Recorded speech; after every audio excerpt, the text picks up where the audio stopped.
Hey everyone, Shiv here. Okay, so Blizzard has released 3 more cards! Yay! For Blackrock Mountain.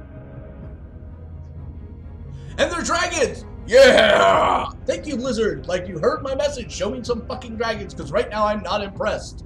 Yes! And none of them are below 6 mana. What the fuck, Blizzard? Come on! Alright. Let's calm down.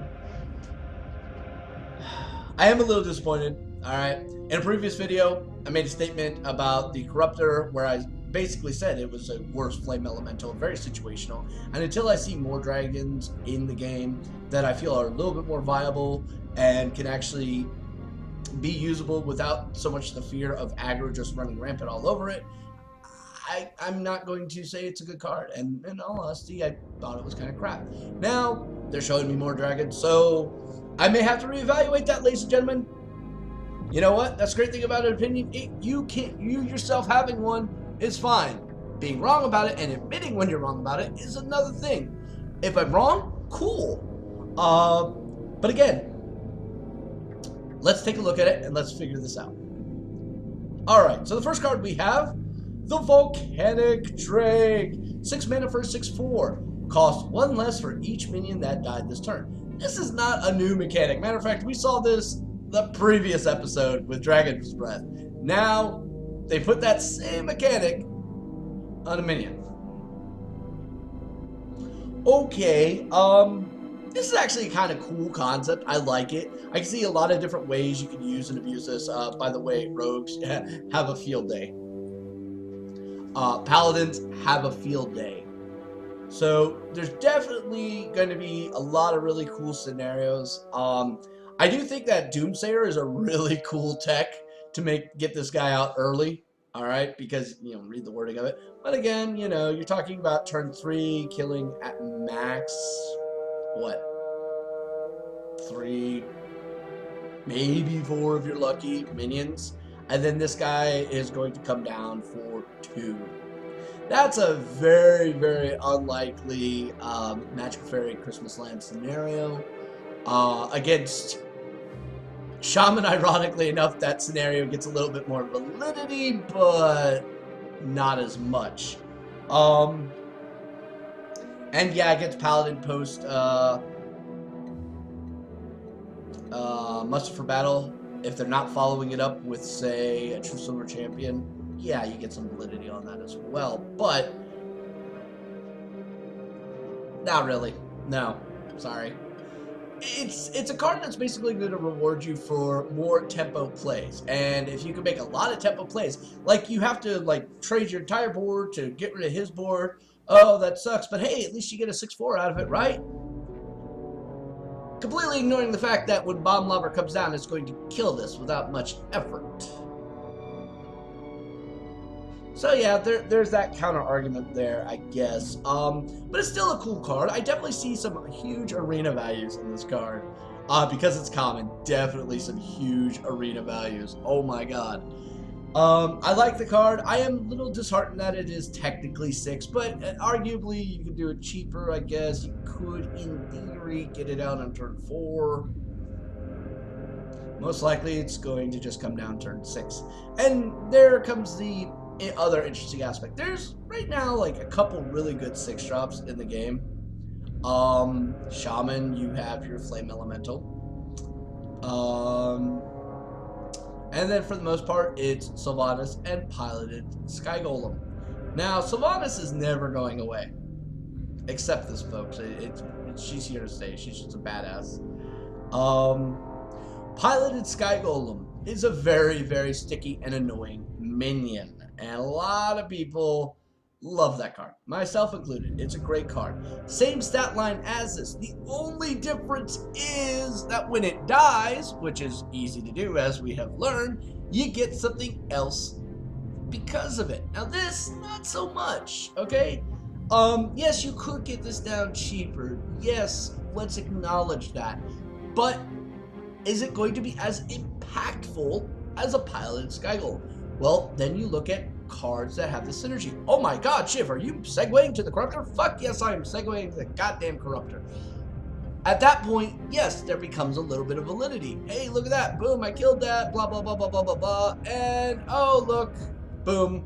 So I could actually technically, in late game play, get the Corruptor and Volcanic Drake down with some tempo trading on the same turn, and it would actually be really good. Yes, I made an argument for it. Stop pestering me, people. Okay, moving on to the next one. Draconid Crusher. Yeah, this art looks vaguely familiar for some reason. Gotta consult Nox on that. Anyway, so 6 mana for a 6/6. God damn it, Blizzard! Again with 6 mana. Why must you give us so many choices that make the ones that we already know and love and use look? Ah, son of a bitch. All right, moving past my little rant there. So 6 mana for a 6/6. That is actually not all that spectacular when you consider Boulder Fist Ogre. 1 more health. But wait, it has a battle cry. Boulder Fist Ogre doesn't. If your opponent has 15 or less health, gain +3/+3.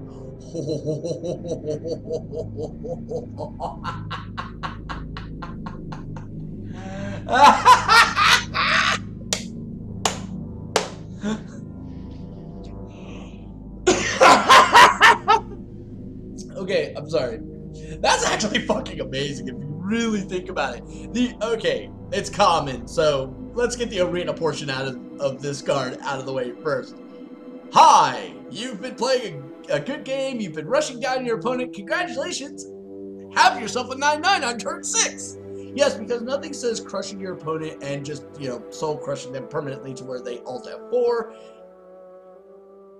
isn't fun. Alright, I mean, come on now. You know that's gonna happen. You know that shit's gonna happen. And again, because the Corruptor, blah, blah, blah, blah, blah. Alright, so I like this card. I think this is a really, really good card. And I'm going to cover 2 things here. 1, play Alexstrasza. Then this guy comes down. Congratulations. You are really going to make your opponent hate you. This guy might actually lead to the inclusion of, dare I say, a second BGH. It is possible, though highly doubtful. Alright, now, Warlocks. Yes, you little fucking cheese bastards. Jiraxxus now is going to be so much more fun. You face Jiraxxus. You face the 9/9. Oblivion. Pretty much. Alright, so Jiraxxus comes down, you play this guy, congratulations. You're going to be able to trade into his Infernals and get like 2 kills for 1. But, that's still 4 mana versus 6 mana. And he kind of gets a better value out of that. But you don't have to trade with him. You could literally go face. You could taunt this guy up, make him a 10/10 easily with, Defender of Argus. Yes, that's right, 10/10. You can do a lot of amazing things with this. But again, of course, big game hunter bait, blah, blah, blah, blah, blah, blah. Alright, so I like the card. I think in Arena, this card is going to be like, a powerhouse. On the scale of Boulder Fist Ogre, but better. Anybody who plays Arena knows that Boulder Fist Ogre is damn near an auto pick every time. Alright. Now, the next card. The final card. And the most anticipated card. The one that we all knew was coming because we've all done Blackwing Lair. If you've never actually played World of Warcraft and or Blackwing Lair, then I feel sorry for you. It's an experience I think everybody should have to suffer. Go through. Alright, Nefarian! Yes, so let's take a look at this. 9 mana. Woohoo! 8/8. Okay, Alexstrasza level. Battlecry. Add 2 random spells to your hand from your opponent's class. This has the potential of being very, very, very, very, very game-breaking on so many scenarios. I'm already picturing in my head the Trollden videos that are going to come out because of this fucking thing. Alright, so let's get to the practicality of it. Battlecry, add 2 random spells to your hand from your opponent's class. Now, there are a lot of great spells your opponents could easily have available to them based on their class. Pyroblast, Mind Control, things of that nature. And then there's some spells that just make you really want to punch yourself in the fucking face. Totemic Might being one of them. Yeah, so there's definitely going to be some hit or misses. And as any priest player will let you know, they think twice before thought stealing against the rogue for a very important reason. Because deadly poison for a priest is absolutely fucking useless. So you might get a dead card because of it. True fact. But at the same time, you may not. And in most cases, you're probably going to get something good. You might get a poison seed. You might get a tree of life. Those may not seem good right now, but as you're getting into later gameplay, which obviously you're talking turn 10 before you could actually use it, you might be able to pull out some interesting stuff. But I guarantee you, there's going to be a video, or 5,000, of, you know, somebody plays Nefarian, and the guy counters it with Big Game Hunter. And next thing you know, here comes a Pyroblast to the face. It's like, oh, well, that sucked. And then the next turn, Pyroblast to the face. You know that is going to happen. You know it's going to happen. You fucking know that shit's going to happen. And, oh man, Trollden is going to have a field day with that. So... But no, I like this card. I think it's actually kind of cool. I can tell you right now, Noxious is trying to redesign Random and Win after seeing this guy. That's for damn sure. And if he's not, what the fuck is wrong with you, boy? But no, this card screams fun and actually practical. How will it do competitively? It's a wild card and it's a big minion, so... It can do really, really good considering most people pop Big Game Hunter on Dr. Boom, which means this guy could come in free. And this is another thing that might actually lead to another hard removal being played by people. Because most are playing like the one with Big Game Hunter and they're doing the rest with tempo and spell combinations. They're not wanting to all or nothing in removal options because most removal options, with the exception of Priest, are very expensive. Assassinate's expensive. Deadly Shot is, well...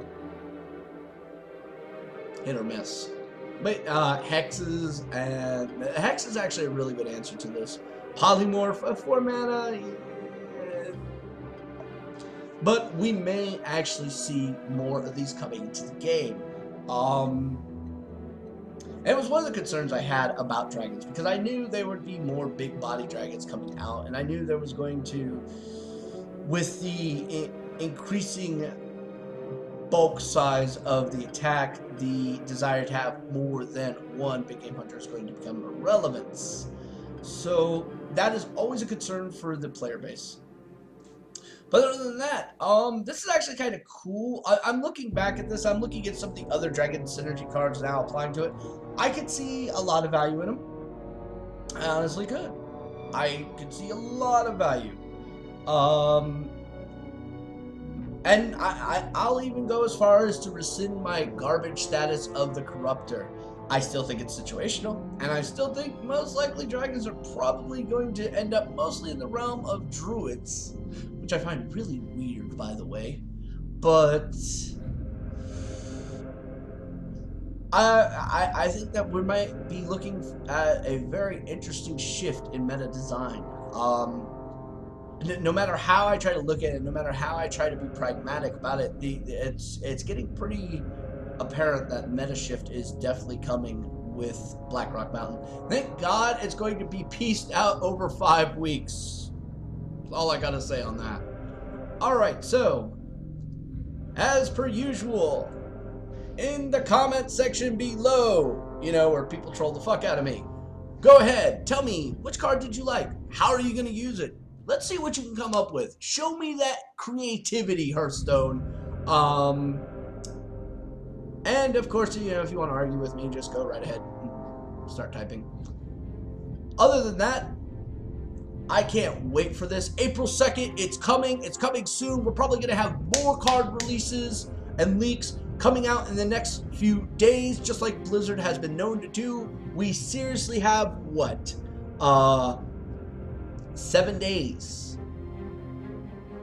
7 days. And then we have Blackrock Mountain. So expect at least a huge batch coming very, very, very, very, very soon.